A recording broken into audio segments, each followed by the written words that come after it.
And away we go, episode 1118 of the Galdi podcast. It is Thursday, July 24th, 2025, and is the D.C. Council about to approve the deal between the Commanders and Washington, D.C. for a Commander Stadium on the RFK Stadium site? We have been waiting and waiting and waiting on the council to vote on this deal, which was announced on April 28th. We on Wednesday had reports that D.C. Council Chairman Phil Mendelson has reached an agreement with the Commanders to adjust the financial terms of the stadium deal. So the team presumably has given some financial concessions to the district, and maybe, just maybe, we're now about to get a vote. Of course, this news comes off the President of the United States of America, Donald Trump, this past Sunday on Truth Social, calling for the Commanders to go back to being the Redskins, including a post in which he threatened to derail the team's deal for a stadium on the RFK Stadium site in D.C. Hello and welcome to this Thursday installment of the Galdi podcast. Coming up on the show, in-depth coverage of 2025 Commanders training camp. We on Wednesday morning had the first full team practice of camp, and we have a lot to get to. Next segment, analysis of the holdout of receiver Terry McLaurin. There's no denying it now. He is holding out. He is a no-show as he and the team are in the midst of these stalled contract extension negotiations. I have a lot to say about this, including why the team does have the leverage, and lots of good stuff from head coach Dan Quinn, quarterback Jayden Daniels, and linebacker Bobby Wagner on Wednesday regarding the McLaurin situation. I'll play all of that for you and react to it. Also, next segment, encouraging updates on receiver Noah Brown and right guard Samuel Cosmi in each player's recovery from injury. The following segment, a bunch more Commanders conversation, including Jayden Daniels talk off comments from Dan Quinn and discussion of edge defender Von Miller off comments from Bobby Wagner. Wait until you hear what Wagner revealed regarding Miller. Also on the show, we'll talk Nationals and Orioles. Each team on Wednesday went with a starting pitcher who may well be traded in the lead up to the 2025 MLB trade deadline, which is on Thursday, July 31st at 6 p.m. Eastern. The Nats, they on Wednesday afternoon lost to the Cincinnati Reds 5-0 at Nationals Park, denying the Nats a 3-game sweep. Michael Soroka, 1 run, 5 2/3 innings, 6 strikeouts, though he had diminished velocity for a second consecutive start. The O's, they on Wednesday evening lost at the Cleveland Guardians 3-2. Zach Eflin, 2 runs in 5 innings with 5 strikeouts versus 1 walk. You can hit me up on X at @AlGaldi. You can email me the Galdi podcast at yahoo.com. Email from a good friend of this podcast, Howard Gutman, the former United States ambassador to Belgium. Howard, a longtime friend of and strategic advisor for Commanders limited partner Mitchell Rails. Howard, also a longtime friend of Commanders limited partner Mark Ein. Writes the ambassador, Galdi, I hope you and the family are terrific and enjoying the summer. We are on vacation in Croatia, Bosnia and Herzegovina, Montenegro, and Greece. In the middle of the Bay of Kotor in Montenegro, there is a tiny man-made island with a famous Catholic church, Our Lady of the Rocks, a 3-minute boat ride from the dock of Pirast, Montenegro. A small water taxi boat shuttles visitors back and forth for €5. The boat taxi driver spoke fairly good English, but explained to me when I asked that he has lived his whole life in Pirast, Montenegro, and has never gone further than a trip to Poland. He then asked us where we were from. And when we responded that we were primarily from Washington, D.C., the next line out of his mouth blew me away so much that I nearly toppled into the Bay of Kotor. The lifelong Montenegrin 3-minute back and forth boat 3-minute back and forth boat taxi driver said, "You guys need to take advantage of your rookie quarterback contract." He went on to explain that he had been a lifelong Patriots fan, but now roots for the Commanders because of Jayden Daniels. I asked the driver how he learned about U.S. football, and he responded, "I grew up listening to Mad Dog Russo." Can't make this stuff up. Hashtag HTTC. Thank you for that email, Ambassador Gutman. That was some email. You know, the ambassador has provided us with plenty of gems. That right there is one of the best. The reach of Jayden Daniels, the reach of JD5 all the way to Pirast, Montenegro. Who knew? Email from Aaron on the Commander signing edge defender Von Miller. Writes Aaron, With Von Miller choosing number 24 to honor his good pal Champ Bailey, I hope that someone tells Von that number is already taken by Kaz Allen and Fentrell Cypress II. Some guys just walk in like they own the place, shaking my head. In all seriousness, cool signing and cool that his presence could bring Champ back around. Speaks to the culture change that the team has going on here. Wagner, Ertz, Eckler, and now Miller. Guys signing with only one more chance at a championship run. Maybe Kerrigan's tutelage can make Miller even more productive. HTTR, HTTC.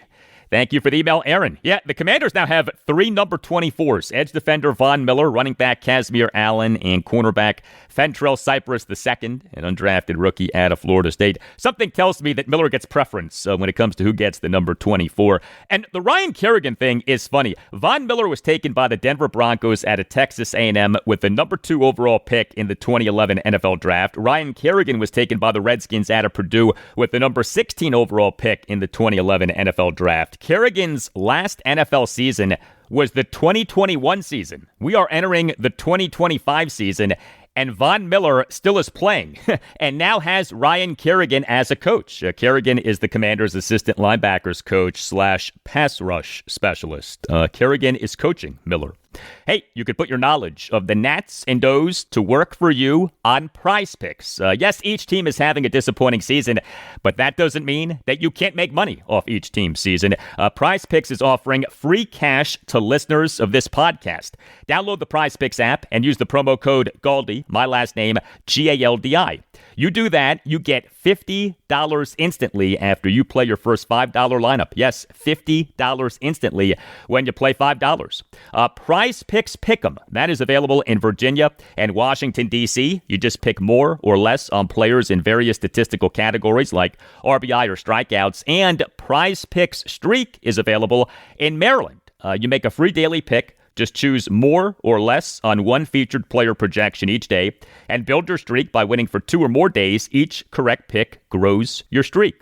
Prize Picks is the best place to win cash while watching sports. Prize Picks is the best daily fantasy sports app, and Prize Picks is offering a special deal to listeners of the Al Galdi podcast. Download the app and use the promo code Galdi, my last name, Galdi. You do that, you get $50 instantly after you play your first $5 lineup. Prize Picks is awesome. I've used it. It's a ton of fun. It's easy to use. Make your picks in less than 60 seconds and turn your opinions into real money on Prize Picks and take advantage of what Prize Picks is offering to listeners of the Al Galdi podcast. Download the Prize Picks app, use the promo code Galdi, and you get $50 instantly after you play your first $5 lineup. Prize Picks. Run your game.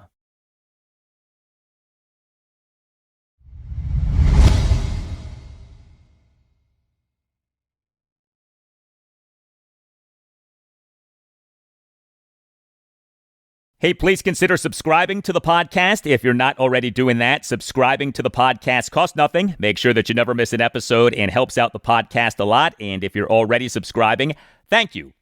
We on Wednesday morning had the first full team practice at 2025 Commanders training camp, and the team on Wednesday morning prior to the practice announced 2 major transactions. The team announced having placed receiver Terry McLaurin on the reserve / did not report list, and the team announced having placed right guard Samuel Cosmi on the active / physically unable to perform list. So Terry McLaurin is officially holding out. Him no-showing on Tuesday, which was the day on which veteran players reported for camp and underwent physicals. That was one thing, but him no-showing on Wednesday makes it so that he unequivocally is holding out as he is in the midst of stalled contract extension negotiations. Commanders head coach Dan Quinn, he did a pre-practice press conference on Wednesday morning. We, during that presser, had this exchange between Commanders insider John Keim of ESPN and Quinn.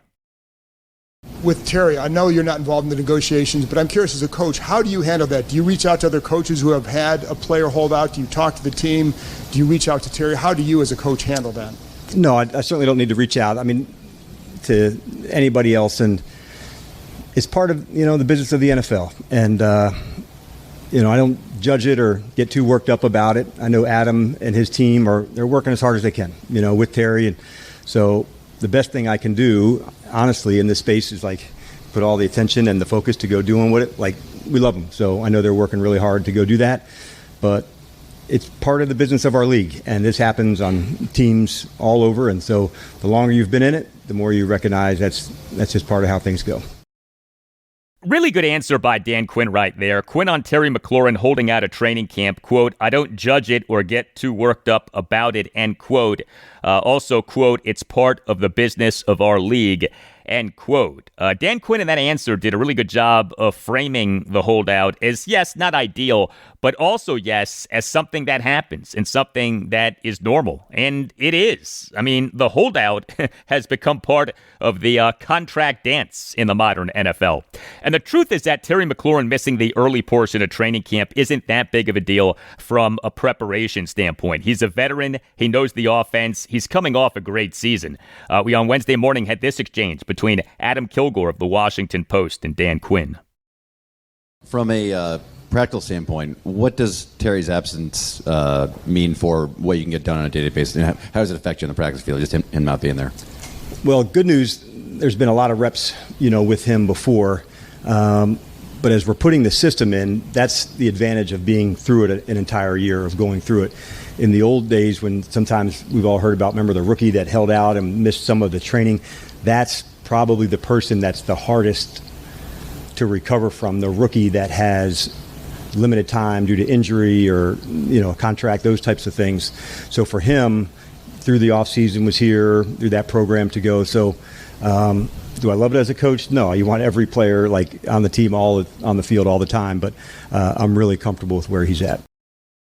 Yeah, even Dan Quinn right there was not pretending that Terry McLaurin missing the early portion of training camp is some colossal problem. The last exchange of the Dan Quinn pre-practice press conference on Wednesday morning was this exchange between reporter Stephanie Ramirez of Fox 5 DC and Quinn. Just want to ask, just to confirm that McLaurin now on the reserve list means that he is going to face that $50,000 fine for every day he doesn't show. And then also, I know you said it's part of the business, that you don't judge or get too worked up about it, but McLaurin was speaking recently about it and talking about how he's not really feeling the love, right? And so a lot of fans are excited to see him lock in with Jayden Daniels again. How do you work to make sure that there are no hard feelings transferring onto the field? And then how long could this go, the contract negotiations, before it does become damaging for the team? Yeah, let's work backwards. That was like an 8-part question. I love it. All right, that's really crafty. Yeah, you had one. I got it. If you're working back, I know Adam and his team are working hard. So as far as a timeline for negotiation, I certainly don't have that. Moving, prior to that, yes, the CBA does have guidelines, and it's honestly pretty easy to follow. That's why we have the guidelines from the union and the CBA. So that's pretty cut and dry. It's not different from Washington that it is in another city. So that's standard operating procedure. And as far as Terry goes, we think the world of him. I think Adam referenced that yesterday. It's why we're trying to do the extension. And so we hold him in really high regard. We love him. So that's kind of where we're at. But it does happen that the business side gets in, and that's not here, that's everywhere. Another very good answer by Dan Quinn right there. His answers on Wednesday morning on the Terry McLaurin holdout were like textbook answers on how an NFL head coach should publicly address his number one receiver holding out of training camp. A few thoughts on this Terry McLaurin holdout. First of all, that he is protesting in some way isn't surprising. McLaurin on July 15th in that 32-plus minute session with reporters made it very clear how frustrated he is with the stalled contract extension negotiations. Now, I thought that McLaurin would hold in as opposed to holding out because holding in prevents the player from being fined. McLaurin is being fined $50,000 for each day of training camp that he misses. Holding in involves showing up for camp so that you don't get fined, but being a minimal participant in camp. But that McLaurin is protesting in some way isn't surprising, especially considering that he no-showed the Commanders' mandatory minicamp in June, just like he no-showed the team's mandatory minicamp in June 2022 during contract extension negotiations back then. We all love Terry McLaurin, but he at this point does have a significant history of holding out. That said, what has become the case in the NFL in recent years is that player holdouts, just like players holding in and players requesting to be traded, have become much more common.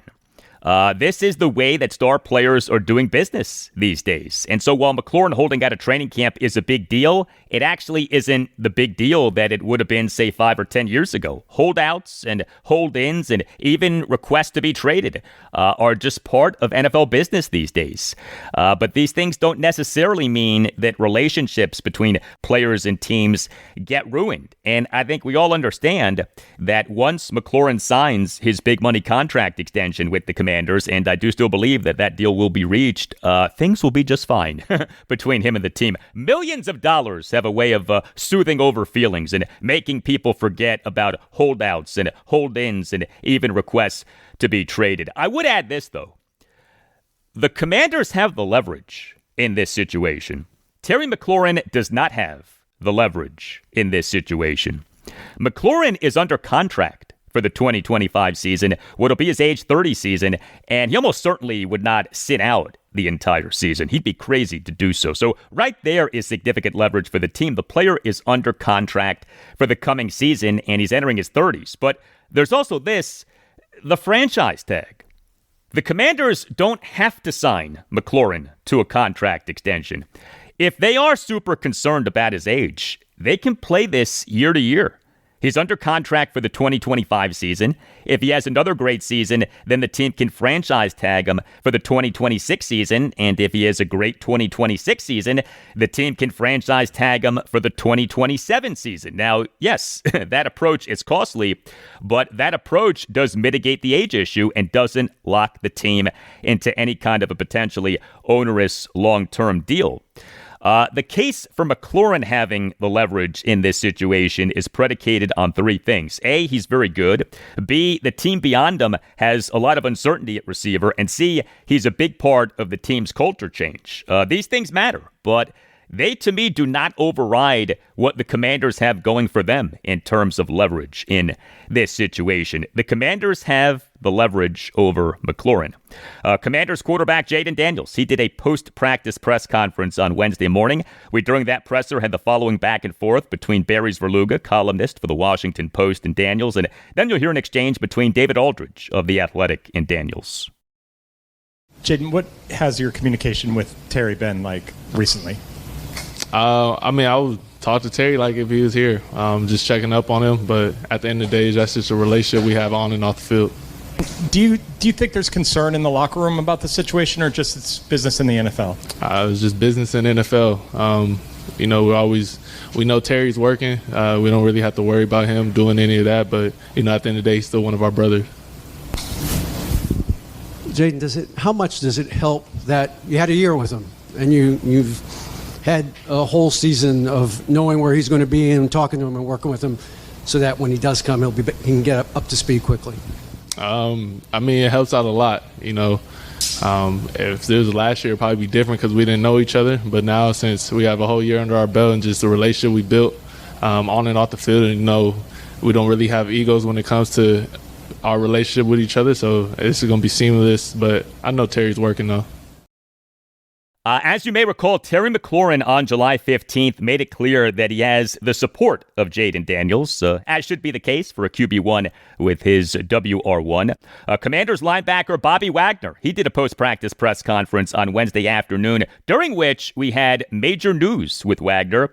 The WNBA's Seattle Storm on Wednesday afternoon announced that Wagner is joining the Storm ownership group. He will become the first active NFL player to have equity in a WNBA team. Bobby Wagner is a businessman. He, during last season, was working toward an MBA, a Master of Business Administration degree at Howard University in Washington, D.C. Anyway, we, during the Wagner post-practice presser on Wednesday afternoon, had this exchange between Mitch Tischler of Monumental Sports Network and Bobby Wagner regarding the Terry McLaurin situation, sort of. And then you'll hear a follow-up exchange between Commanders insider J.P. Finley of NBC4 and Wagner. Hey, Bobby. As a veteran, as a guy who's been around the NFL for a long time, you've negotiated a number of contracts. You've dealt with the business of football, not necessarily specific to Terry per se, but what's your impressions of the business of football and how players and ownership groups and teams go through that process each time? I think everybody's different. You know what I mean? I think everybody ownership groups looks at it differently. Obviously, every player has a different agent. So that agent's, strategy is different. I would encourage guys to really dive into the business side of the game, because I feel like, especially now, like you grow up and you have an agent, guys are getting agents earlier now. And so you have this middleman that is basically taking care of everything for a long time. And, the things that I see when guys retire is that middleman kind of goes away, and this sport that you played or that endorsement that you had your whole career, you never took the time to understand how that business was run, and you lose that relationship because the relationship was with the, with the agent or with the third party that was helping you. So, I understand we get endorsement deals. I understand we have deals with different teams, but I encourage guys to not only learn the business, but make sure you're the one that has that relationship as well, not just whoever's working for you. Just to follow up on that, it's really interesting. Did you previously have an agent? When did you decide to start doing everything yourself? I had an agent when I came out. I had an agent, I think, until maybe 2016 or 19, one of the two. But from like most of my biggest deals I did, and I just it was my version of, obviously I'm playing the sport all the time, and so it was my version of taking a chance in the business world, and I took a chance with myself. Bobby Wagner was great in those responses. You can understand him having an MBA from Howard. Is a silver lining to Terry McLaurin holding out that other receivers will get more practice reps? Notable Commanders receivers beyond McLaurin include Deebo Samuel Sr., Jalen Lane, Luke McCaffrey, Michael Gallup, KJ Osborne, and Chris Moore. We on Wednesday morning had this exchange between Mitch Tischler and Dan Quinn. Hey, Dan. I know you preach competition and taking advantage of opportunities and all those different things during training camp. As you look at the wide receiver room as it kind of stands now, is there a glass half full to Terry not being here where guys are going to get extra reps, extra opportunities to work with the ones? When you're on a roster, you're trying to finding ways to make your mark and do your thing. And so there's advantages to that where, okay, you got highlighted. What can you do? And I'm so excited to see some of the people making the development from 1 year in the system to the second year in the system. There's also some players that we signed during the season last year that you guys didn't see a lot of. A Chris Moore, he was on the practice squad. But when I saw like he or KJ come back this offseason, man, it was like the speed, the energy, you felt it. Sometimes it can be difficult to be dropped off into a team in December or, where that looks like. So to have a full off season and now into training camp, I'm just as excited to see guys like that really take their stand and say, hey, I want to go fight for this. And I'm excited to see that. Yeah, Terry McLaurin holding out does open up more opportunity for receivers like Michael Gallup, KJ Osborne, and Chris Moore to stand out. While we are talking Commanders receivers, we have an update on Noah Brown. It was on June 11th that Brown got carted off the field on what was day 2 of the Commanders' 3-day mandatory minicamp. We, to this day, do not know the injury that he suffered. There, since that day, has not been a single report on what the injury is. This, to me, is maybe the greatest sign yet of Commanders general manager Adam Peters having the entire organization on lock regarding no leaks. I mean, June 11th was a month and a half ago, and we still don't know what the Noah Brown injury is. Now, the belief is that he did not suffer serious injury, and it is telling that he did not begin training camp on any kind of a list. We on Wednesday morning had this exchange between Mitch Tischler and Dan Quinn. Quickly with Noah Brown, is there anything? Is he 100% go? Is there any issues? Any holdback for him? We'll work him in to it. He's not out, but there'll be some days he's on, off, and so just due to when his injury was, we're going to ramp him up, and that's custom with some other players as well.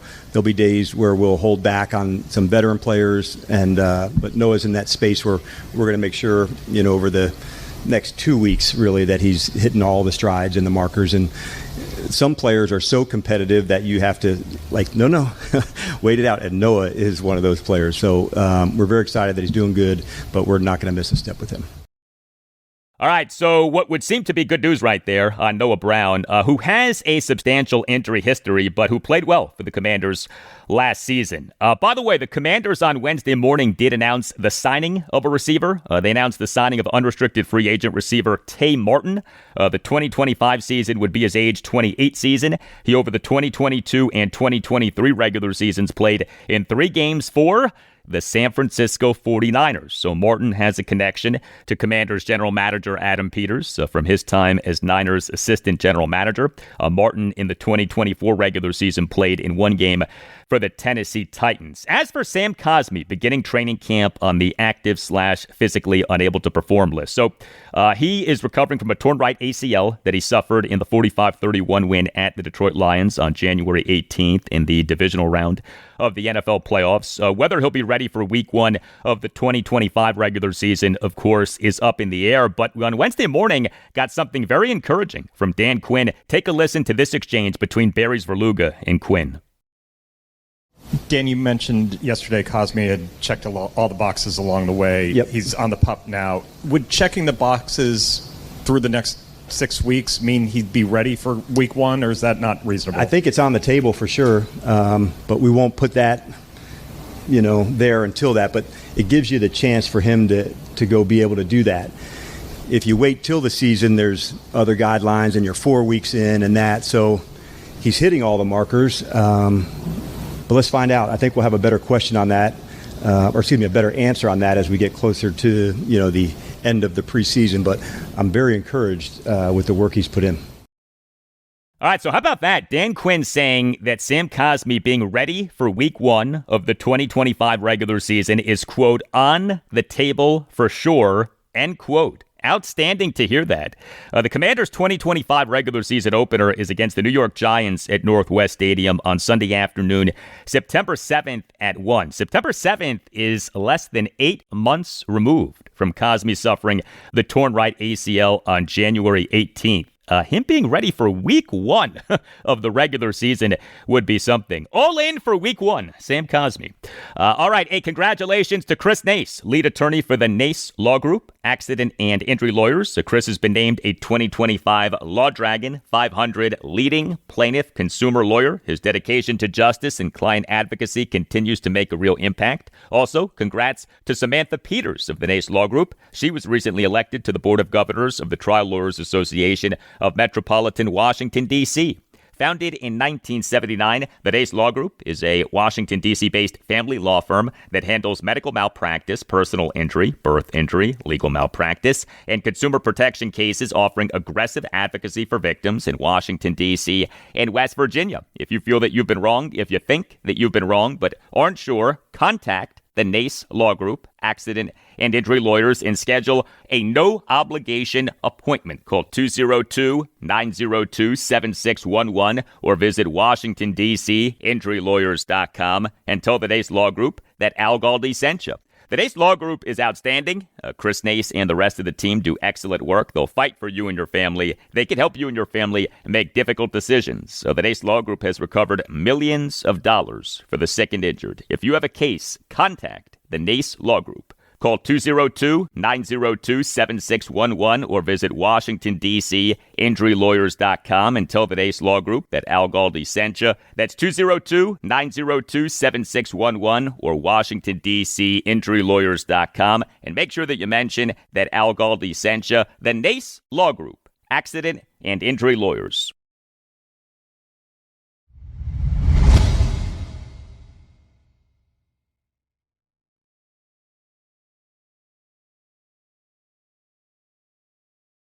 More now on the Commanders, off them on Wednesday morning conducting their first full-team practice at 2025 training camp. In terms of a broad outlook for camp, here was the opening statement of Commanders head coach Dan Quinn's pre-practice press conference on Wednesday morning. Something that's unique to today, just where this journey all begins. And I know we got together yesterday, but there is something special about the first day on the field at training camp with the team. And been a lot of training camps, and so it's never lost on me the excitement that goes with that, because really the journey that this team goes on together, today's a big part of starting that, so it's cool. And a lot of excitement in the building yesterday. I thought I'd give you like a reminder of kind of what training camp looks like at the start and what is a ramp-up period and what does that mean and why do we do that. And so there's 2 days of just helmets. We do a lot of work you'll see in the red zone today just to take out some of the long running. Then we'll do 2 days in shells, just some protective stuff over their shoulders, and then you'll begin the padded work. There's a lot of install of the systems in all 3 phases. How do you put certain people in certain spots on certain plays? It'd be one thing to have, everybody has to know every play, but now that you get into it, where would we feature somebody? How would they be? Where would we line them in the blitz? Where would the tight end be on this one? Which tight end could we use? So a lot of that goes on over, the next 4 or 5 weeks. And the last piece, every practice you'll see some type of end-of-game practice work. And we do that every OTA practice, every training camp practice. It's just that important that we put it right at the top of the pile. So we'll begin that process today. So, it's awesome, man. I'm really pumped to see you guys and get rocking. So let's get started. All right. Now, did you see or hear about what happened early in the Commanders training camp practice on Wednesday morning?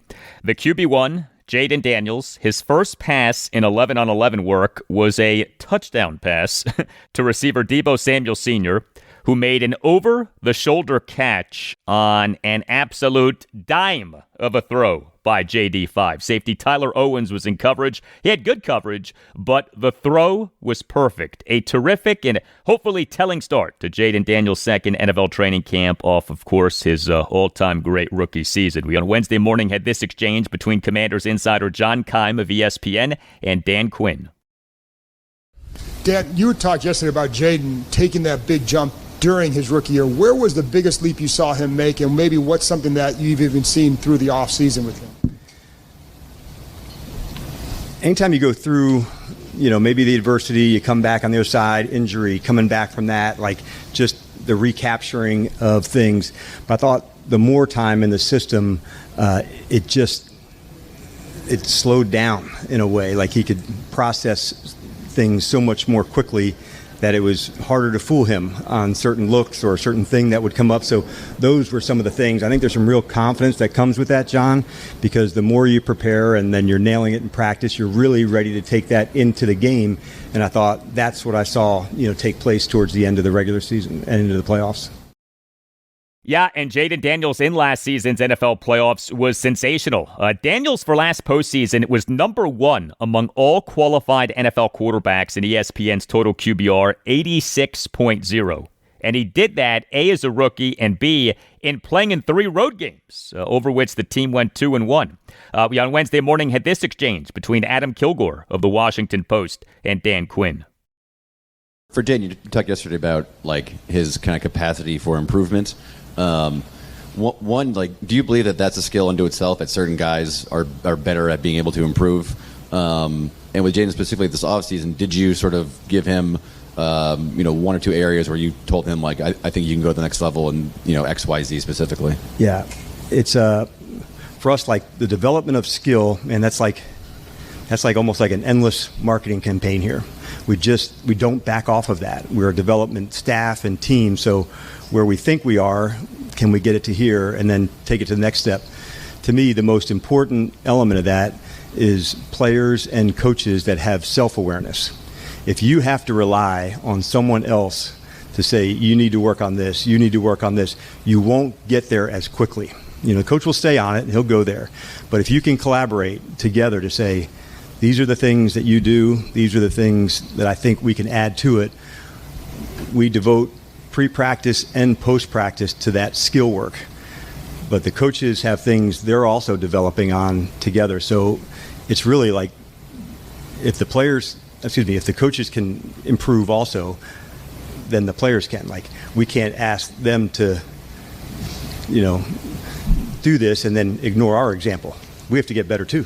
And so that's kind of the fun part of it here. We're trying to absolutely go for it from a skill standpoint. And yes, Jayden and everybody has something. This is the thing. And our next block that we update will be in about 2 weeks. This is the stuff I worked on through the offseason. This is what I'm starting training camp with.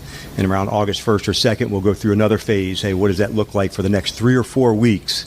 This specific thing that I want to nail down. And sometimes it carries on into the season. Sometimes, okay, I nailed that part. I want to go to the next spot. So we're pretty methodical about how we want to go work on our skill improvement. Long answer, but it's one that we love doing here. Yeah, that was a long answer, but that to me was an interesting answer. We on episode 1112 of this podcast spoke with Ryan Porter, who is the longtime personal quarterbacks coach of Jayden Daniels. Ryan was awesome. I would highly encourage you to check out that interview if you haven't heard it yet. Porter, during the conversation, raved about the mechanics of Daniels, including him having what Porter calls defensive back feet, DB feet, that Daniels' footwork is like that of a defensive back and how important that is for his throwing. Jayden Daniels did a post-practice press conference on Wednesday morning. We, during that presser, had this back and forth between Adam Kilgore and Daniels. Jayden, going into the offseason, like what were the one or two specific areas where you felt like there was like the most room for growth, or the things that you wanted to focus on the most as far as improving yourself as a player?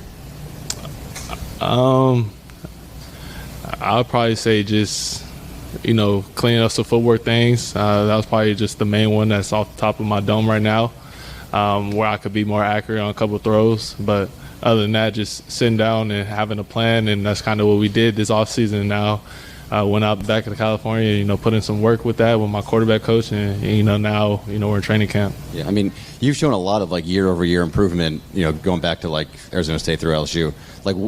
Broadly, what is your approach to an offseason? How do you sort of try to attack an offseason and try to make yourself better? I think it's different. Obviously, college is different because you don't have much time, but even going from last year to this year, obviously last offseason was completely different for me because I was preparing for the NFL and the draft, and then now it's my first one. So, I don't have a definitive answer to that, but hopefully next year, whenever around this time, you can ask me that question again, I'll have an answer.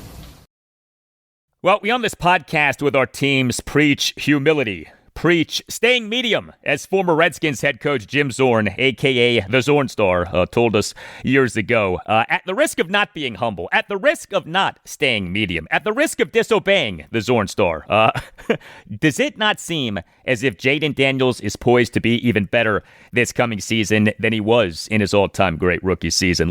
Every ingredient with this guy is there for him to be even better this coming season than he was in his all-time great rookie season, especially considering that the team, on paper, is better. We shall see. Again, stay medium.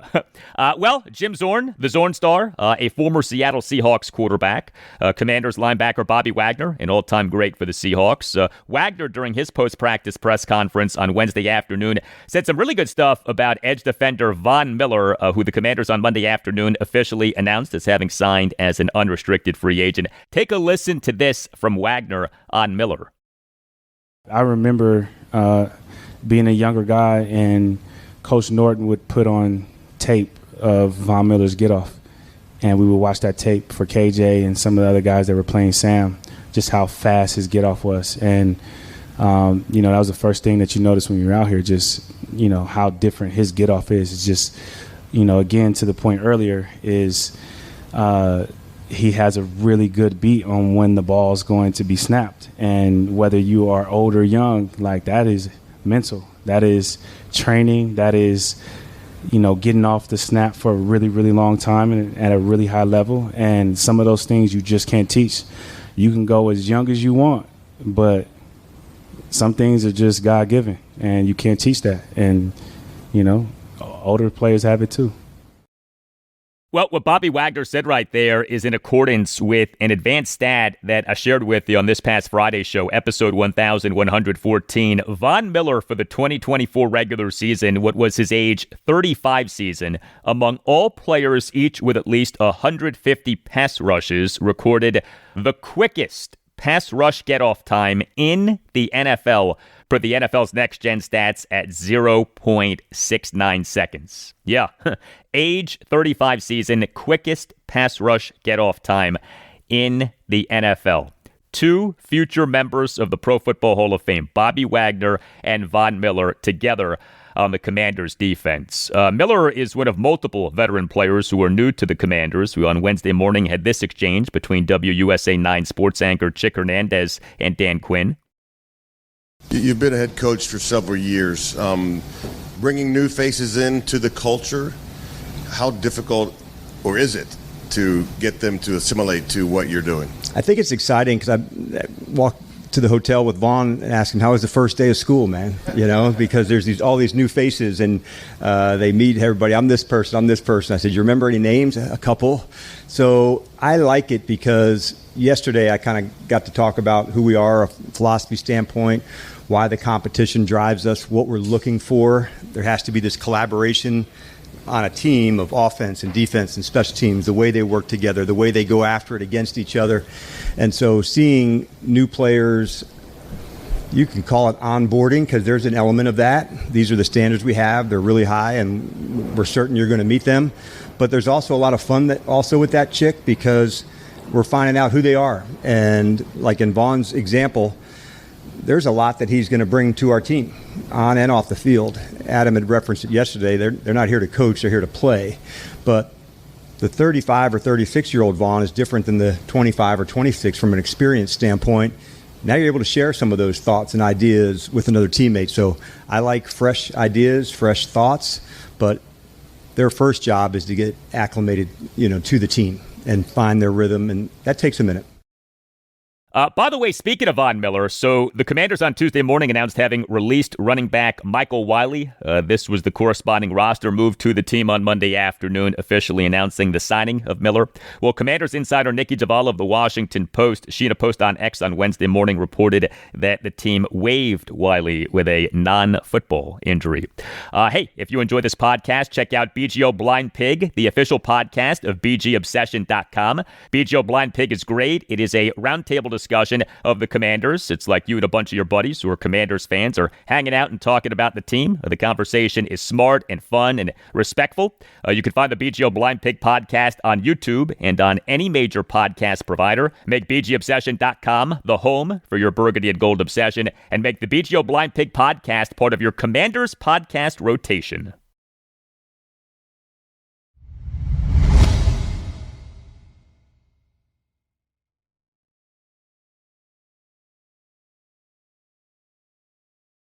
Well, the Nationals in MLB's 2025 regular season now have suffered 8 shutout losses. A 5-0 loss to the Cincinnati Reds at Nationals Park on Wednesday afternoon to prevent a 3-game sweep. The Nats now are 41-61. The Nats have such an up-and-down offense. So 8 of the Nats' 61 losses have been shutout losses. 8 out of 61. And yet, what's also true is that the Nats have scored at least 10 runs in 10 of the team's 41 wins. There so is this feast or famine nature to the Nats offense this season. The Nats on Wednesday afternoon, no runs, just 4 hits, no walks, 0 for 2 with runners in scoring position. The 4 hits were a double and 3 singles. The Nats got worked by Red starting pitcher Nick Lodolo. Lodolo's having a good season, but he on Wednesday afternoon was made to look like a Cy Young Award candidate. He tossed a 4-hit shutout with 8 strikeouts versus no walks. He threw 105 pitches, 76 strikes versus just 29 balls. Here was Nats interim manager Miguel Cairo during his post-game press conference on Wednesday afternoon on Nick Lodolo, and then you'll hear multiple follow-up exchanges. He was nasty. You don't want to give a credit to another team pitchers, but he mixed it up. Good curveball, good changeup, good fastball. He keep us out of balance today, so sometimes you just gotta, move on. But he pitched well. Pitched really good. Are there any in-game adjustments you guys tried to make that didn't work out, or was he just? No, he was throwing strikes. It was not in the middle, so he pitched good. There's nothing to say about that. He just dominated today. Last night you guys were able to make adjustments after having trouble with the starter. So what was the difference today? He pitched. He threw different almost every time to every hitter, and he's good. So sometimes you just gotta take it and move on and enjoy the day off tomorrow and go back to against the Twins. Yeah, the Nats over the first 2 games of this series totaled 16 runs. The Nats on Wednesday afternoon, 0 runs. We did, though, have one of the best plays of this Nats season. Jacob Young. He is the Nats starting center fielder and number 9 batter, went 0 for 3, but he made an outstanding defensive play. Young in the top of the 8th, a sensational defensive play, a leaping home run robbing catch of a 2-out first pitch flyout by Will Benson with a runner on third, and the Nats trailing 3-0.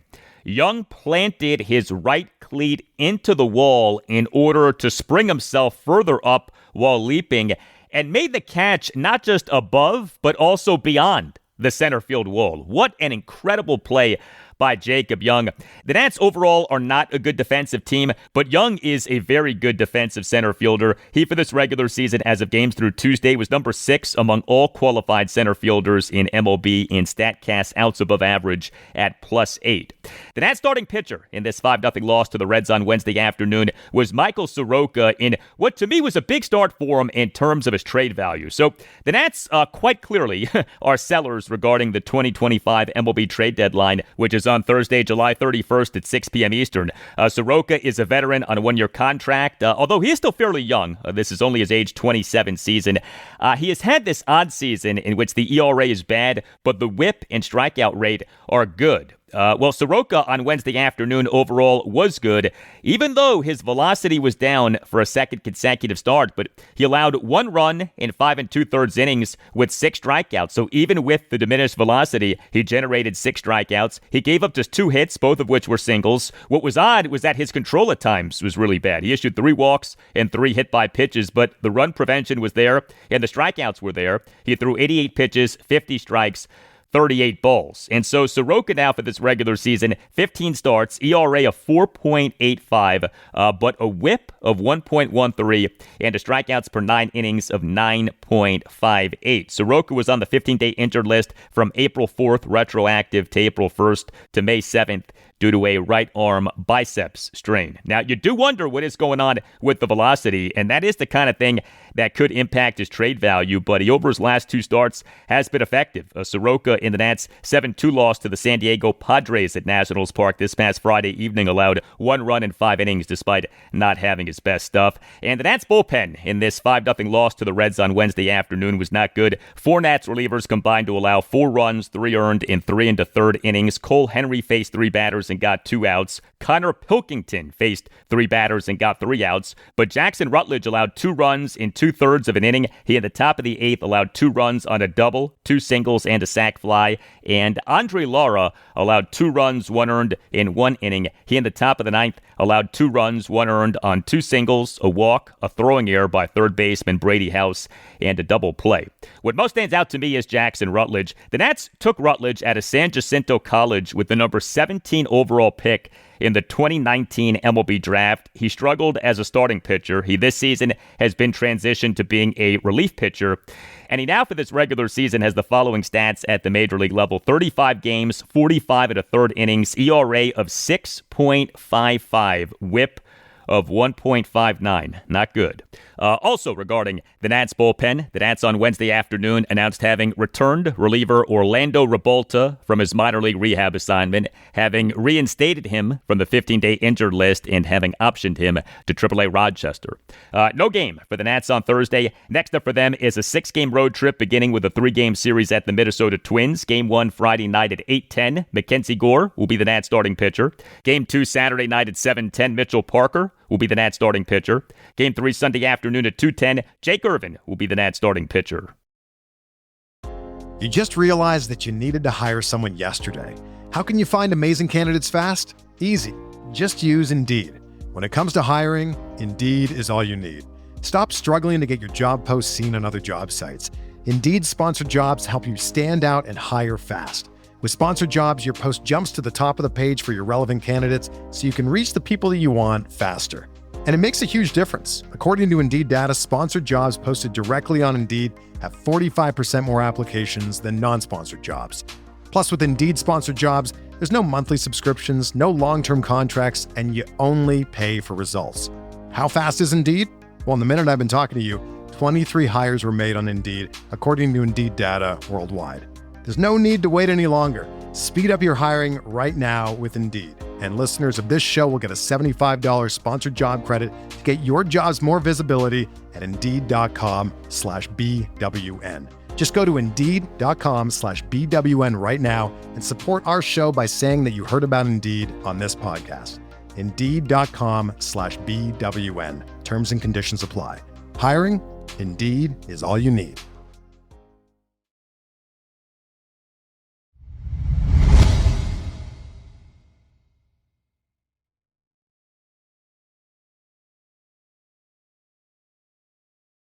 Will the Orioles be trading multiple starting pitchers in the lead up to the 2025 MLB trade deadline, which is on July 31st at 6 p.m. Eastern? One candidate, Charlie Morton, is coming up a good bit via reports. Another candidate is Zach Eflin, who is back. The O's on Wednesday afternoon announced having reinstated Eflin from the 15-day injured list, which he had been on since June 30th, retroactive to June 29th due to lower back discomfort. By the way, the corresponding roster move to the O's reinstating Eflin from the 15-day injured list was them optioning starting pitcher Brandon Young to AAA Norfolk. As we discussed on Wednesday's show, episode 1117, Young has been struggling. Eflin was the Orioles starting pitcher on Wednesday evening. He pitched well, but the O's lost. A 3-2 loss at the Cleveland Guardians in Game 3 of a 4-game series in which the O's have lost the first 3 games. So the O's now have lost 7 of their last 8 games, and now in MLB's 2025 regular season are 44-57. Zach Eflin on Wednesday evening allowed 2 runs in 5 innings with 5 strikeouts versus 1 walk. He gave up just 2 hits, which were a double and a single. He threw 84 pitches, 53 strikes, 31 balls. This is Eflin's age 31 season. This is a contract season. He's set to be a free agent this coming off season. And this overall has not been a good season. Eflin for this regular season, 13 starts, ERA of 5.78, whip of 1.37, but he did pitch well on Wednesday evening. Also with this 3-2 loss at the Guardians was Orioles closer Felix Bautista surprisingly being unavailable. 3 Orioles relievers combined to allow 1 run in 3 innings. Andrew Kittredge tossed a perfect bottom of the 6th. Yanier Cano tossed a perfect bottom of the 7th, but Cullen Selby allowed 1 run in 1 inning. He in the bottom of the 8th allowed a run on a 2-out double and a 2-out RBI single, and he then issued a 2-out walk. Orioles interim manager Tony Mansolino during his postgame session with reporters revealed that Felix Bautista during the game alerted the O's that he was unavailable. What exactly happened to him, we're not sure, but Mansolino, instead of doing what he wanted to do, reliever Sir Anthony Dominguez in the bottom of the 8th and Bautista in the bottom of the 9th, went with Selby in the bottom of the 8th, and he gave up a run. We'll see what the deal with Bautista is. But look, the O's in this 3-2 loss at the Guardians on Wednesday evening scored just 2 runs. The offense was the problem. The O's scored just 2 runs, in total just 5 hits, which were a home run, 2 doubles, and 2 singles. So the O's did work 3 walks, but went 0 for 2 with runners in scoring position. Jackson Holliday did homer. He is the Orioles starting DH and number 1 batter, went 1 for 3 with a solo homer and a walk. But the O's during this stretch of 7 losses in 8 games have scored a total of just 15 runs over the 7 losses. Also with the O's on Wednesday, they on Wednesday afternoon announced having transferred catcher Maverick Handley to the 10-day injured list due to a right wrist sprain. He had been on the 7-day concussion injured list since June 23rd. The O's now have 4 catchers on the 10-day injured list: Adley Rutschman, Gary Sanchez, Maverick Handley, and Chadwick Trump. Absurd. 4 catchers on the 10-day IL. Game 4 for the O's at the Guardians Thursday afternoon at 1:10. Charlie Morton will be the Orioles starting pitcher.